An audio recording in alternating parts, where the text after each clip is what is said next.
السلام علیکم ورحمۃ اللہ۔ ایک نیاز مند کثرت سے ذکر الہی کرتا رہتا تھا، حتیٰ کہ ایک دن اس پرخلوص ذکر سے اس کے لب شیریں ہو گئے۔ شیطان نے اسے وسوسے میں مبتلا کر دیا۔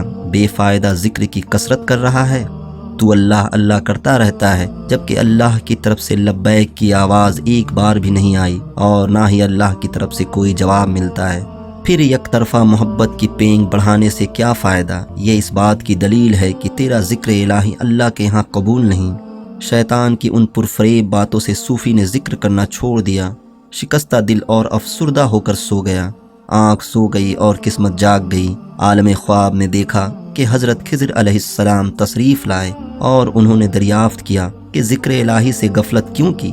اے نیک بخت، تو نے ذکر حق کیوں چھوڑ دیا؟ آخر تو اس ذکر پاک سے پشیماں کیوں ہو گیا ہے؟ اس نے کہا، بارگاہ الہی سے مجھے کوئی جواب نہیں ملتا۔ اس سے دل میں خیال آیا کہ میرا ذکر قبول ہی نہیں ہو رہا۔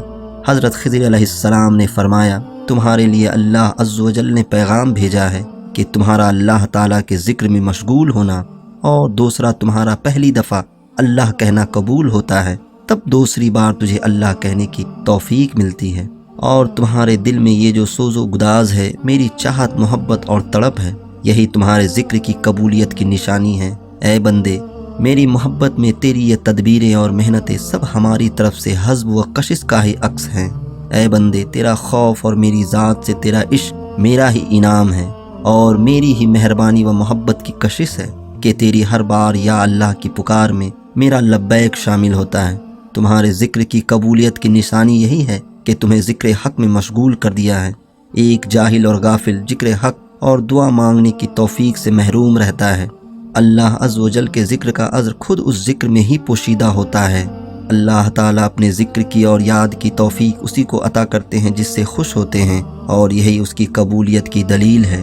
درس حیات، نیکی کرنے کی توفیق بھی اللہ ہی دیتا ہے۔ شیطان ہر دم اس کوشش میں رہتا ہے کہ کس طرح انسان اللہ تعالیٰ کے ذکر سے باز آ جائے۔